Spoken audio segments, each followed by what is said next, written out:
My name is Dr. James Cima. I want to be the first to congratulate you on your decision to create a lifestyle change. A change that will not only make you feel great but look terrific. Hopefully by now you've read my book at least twice. Well, maybe once, in some parts twice.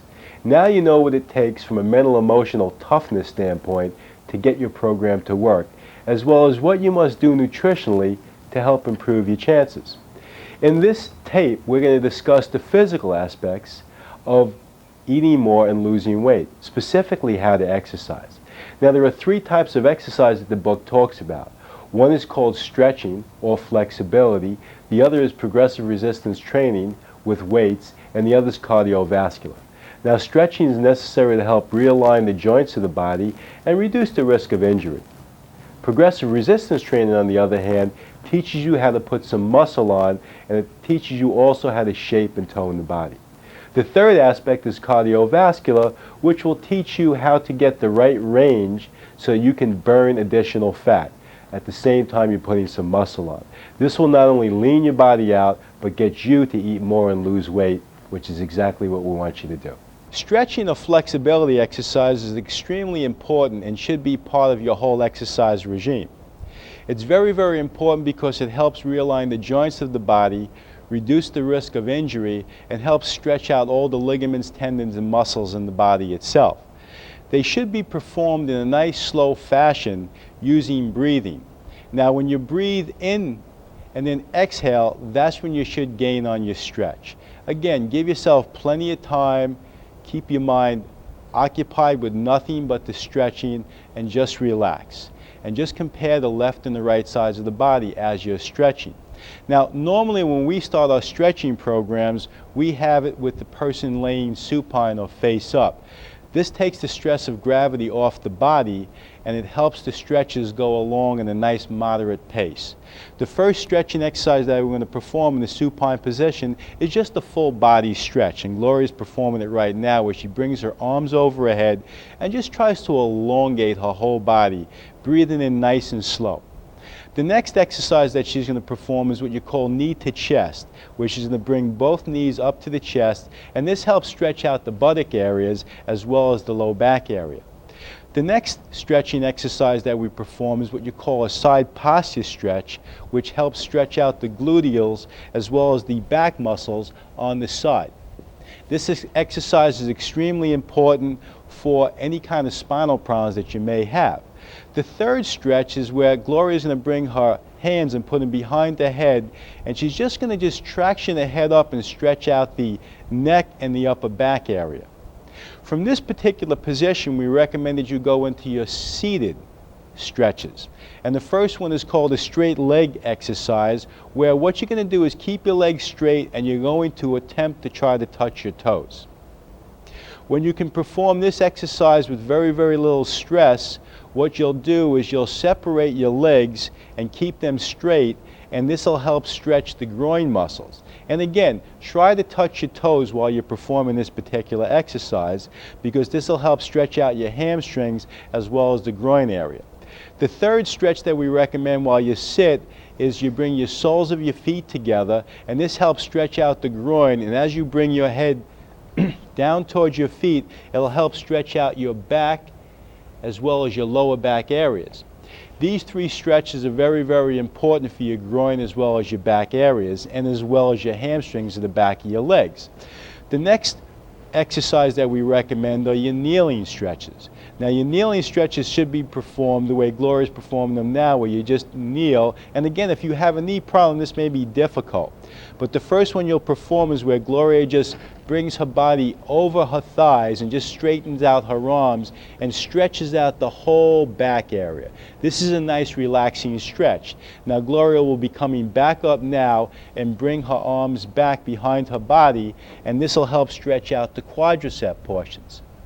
Now, the third stretch that you can perform after you perform this is that you can then sit back up and stretch out your thighs and help stretch out the groin areas, and this will help not only stretch out the groin but the hip as well. The third exercise that you'll perform kneeling is for your hamstrings, where you bring your leg out to your side and it stretches out the hamstring or the back portion of the leg. as well as some of the muscles on the side, or what we call the abductors. Now, once you perform your kneeling exercise, you can go into a standing position, and when you're going into your standing position, what you can do is you can do your bent over exercises where you're just stretching the back out. Now again, I recommend, if you're performing this exercise for the first time, is to bend your legs so to take stress off the low back. Once you have this exercise performed, you can come back up and you can put your hands on your hips and then either perform a rotation exercise to help stretch out the back muscles, or the rotating back muscles, and then also perform what they call side bending motions, which help stretch out the side muscles in the lower back. The final exercise that you can perform for stretching is to help stretch out the neck and the upper back by grabbing your wrist and just stretching the shoulder joint as well as the upper back area. This helps stretch out the shoulder, the upper back, and the neck. Now, if you take your time and do these exercises properly, it'll give you a lot more energy and you'll feel a lot more loose during the course of the day. And you know what? You'll even feel a lot taller if you perform these exercises properly. The next phase of exercise that we're going to discuss today is called cardiovascular training. Cardiovascular training is very, very important, and it's called aerobic training because you're using a lot of oxygen.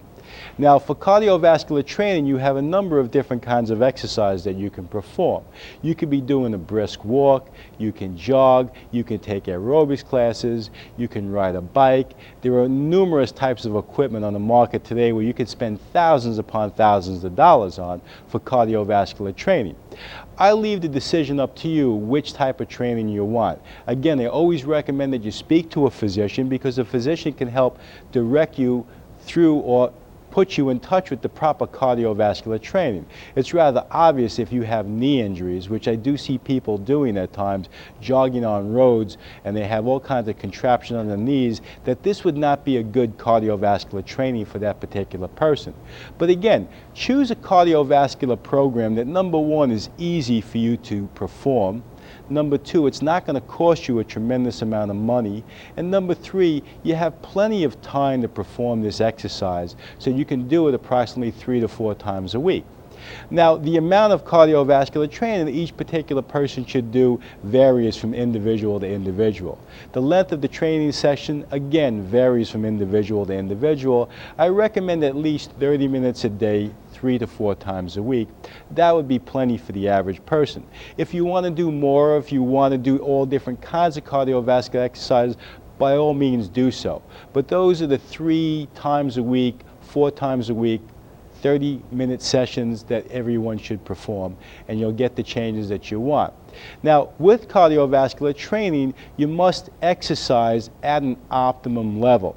And this is very, very important for the average person to understand, because if you just do the same cardiovascular exercise over and over and over again, you're not going to get that much of a change. So what I recommend for people to do at the very, very beginning is to first measure what their resting heart rate would be. Now, you can take your fingers and put it on the radial artery, which is right on the thumb side of your wrist, and count the number of beats per minute.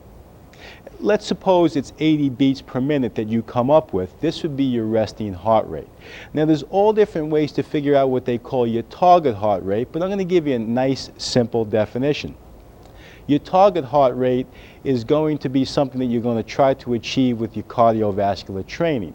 So when you're performing your resting heart rate, you're checking it. If it's 80 beats per minute, if you want to get a target heart rate of, let's say, 50%, well, you take 50% of 80, which would be 40, so your target heart rate at 50% would be 120 beats per minute.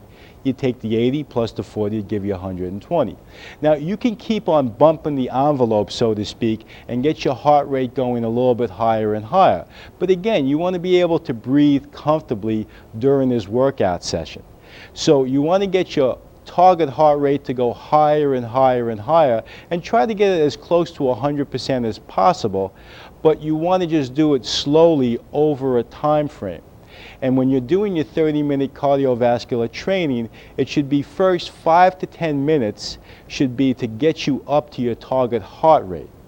which whatever it may be for each particular person is different.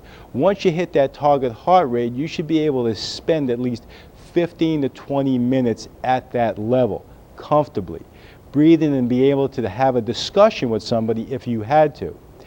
Then the next 5 to 10 minutes should be to sort of slow yourself down and it be a cool down phase. So the first 5 to 10 minutes you're getting your cardiovascular output to what they call your target zone, and in the next 15 to 20 minutes you should stay at that target zone, and the last 5 to 10 minutes should be your cool down time.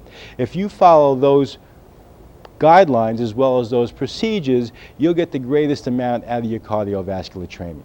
And when you do that, you can continue on bumping the envelope and keep on raising what they call the target heart rate and get it higher and higher and higher. Again, don't stress yourself, don't overdo it, and we don't want you to create a heart attack, we want you to prevent one.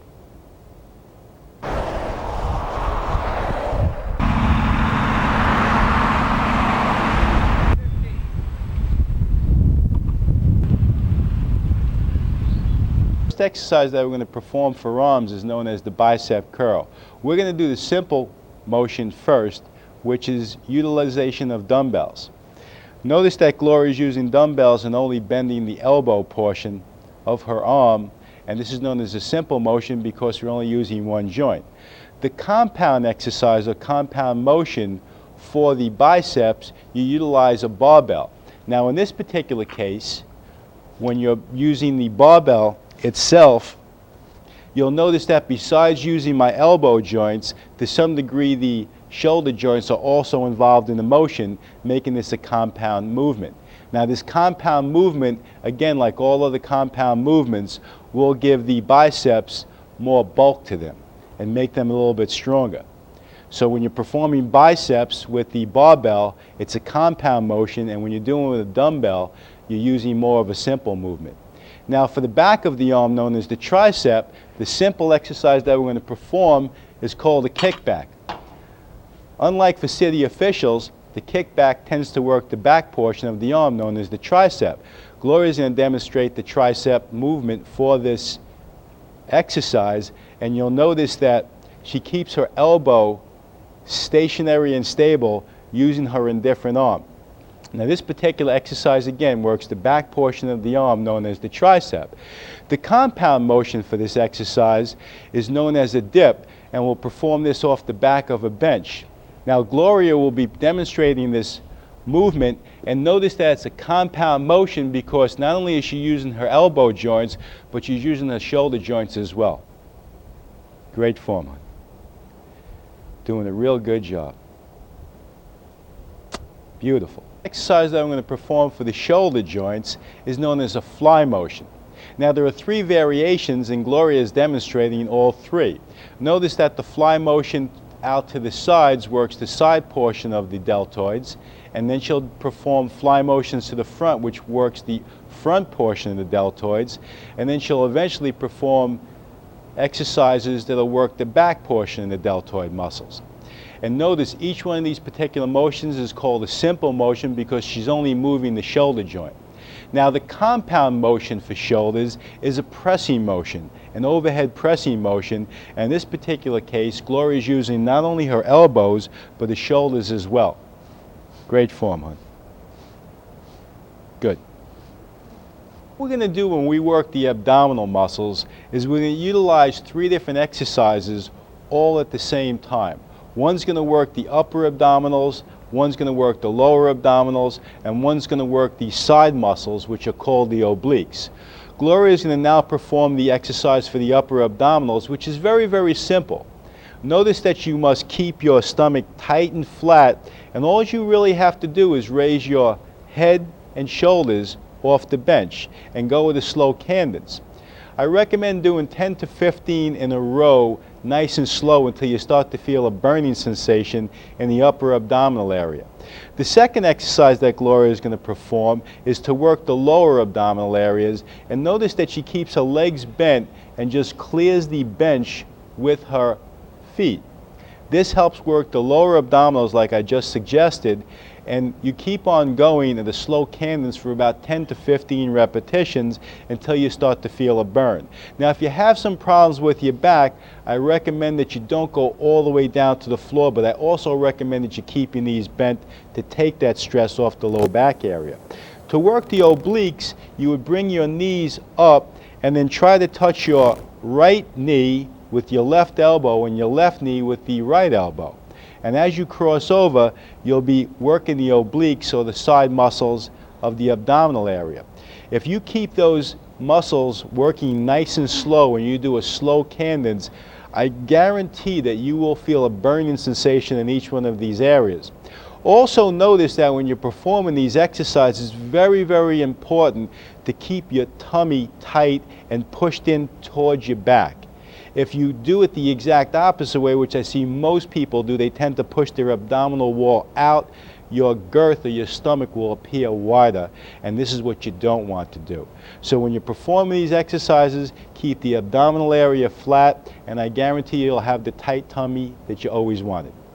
3 exercises that I recommend for the legs and the buttock areas. The first one that we're going to be discussing and performing are called toe raises.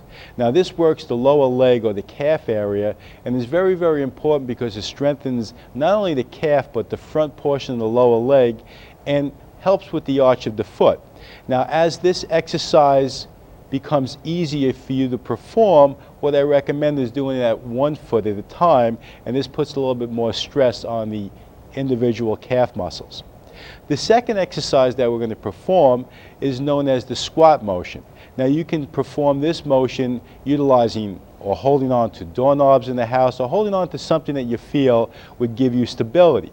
Gloria is performing the squat motions now. Notice that as she squats down, she starts a movement as if she's sitting into a chair, and she's performing these motions very, very slow.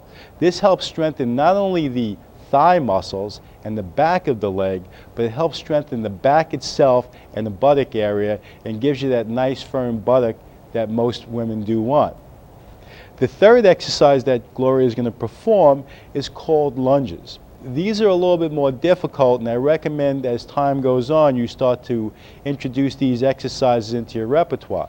Now when you perform these exercises, you can utilize weights, or to make it easier, you can just perform them without weights. Again, the movement must be slow and methodical. Notice that Gloria's posture is upright, her back is upright and not bent over, and she's putting all the stress into her buttock as well as the upper legs. Great. This rounds off the 3 types of exercises that I do recommend to give your legs the shape and the size that you want. The first exercise that we're going to perform for back are called hyperextensions. Now, this is the only particular exercise that you may require a hyperextension bench for. You can buy these almost anywhere where they sell exercise equipment, and I do recommend this piece of equipment because it helps strengthen the low back as well as the buttock areas and the legs. Gloria's going to perform the hyperextensions, and notice how when she gets into this bench that she holds on to the handles and puts her torso so it's resting on this cushion in the front, and she locks her heels underneath the cushion in the back. When she's in position, then she can start lowering herself down and stretching the back and bringing her torso up, contracting the erector groups as well as the buttock area and as well as the hamstrings. When she goes down, she helps stretch those same muscles out. Now every few reps you should rest and just let your torso drop down and stretch it out, and it helps stretch out the spinal column, and it helps especially if you have a disc problem. This is a very, very good exercise for. And then you continue a few times. Now after you're complete with the exercise, you should use these handles to grab onto to help to lift yourself out of the bench like Gloria is doing. Great job, my sweet. Okay. The exercise that we're going to perform for back are called shrugs, and this is for your upper back. Gloria's going to demonstrate the motion, and she's going to just bring the shoulders in a circular fashion, going up and back, up and back, nice and slow.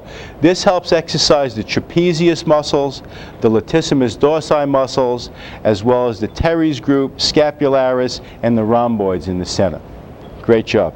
The first compound exercise we're going to do for back are called bent over lifts. Gloria's going to perform this exercise using a barbell. Good. Your grip should be shoulder width apart, and as you bend over using the barbell, you're supposed to bend over very, very slow and bring your back into a full stretch and come all the way up and tighten your lower back, buttocks, and hamstring. And again, as you come down, you stretch out the low back, buttocks, and hamstrings, and as you come back up, tighten them. This exercise should be done very, very methodically and very, very slowly, and have total control with this weight, because you do not want to injure your low back, you want to help strengthen it. This is a compound motion because you're using your knees as well as your hip joints as well as your low back, which is composed of a number of joints in the lumbar spine. One more. And come up. Great.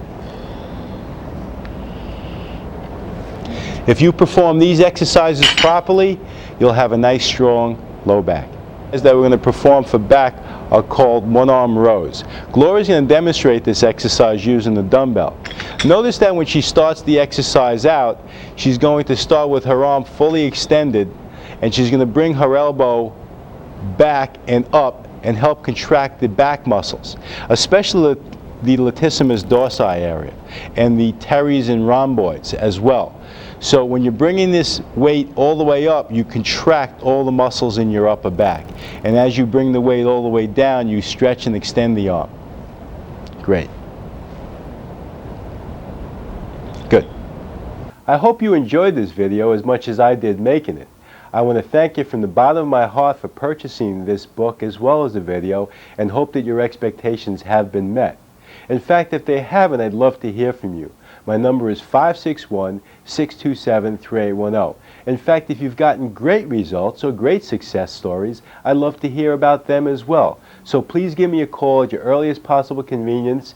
Thank you and have a wonderful day, and God bless.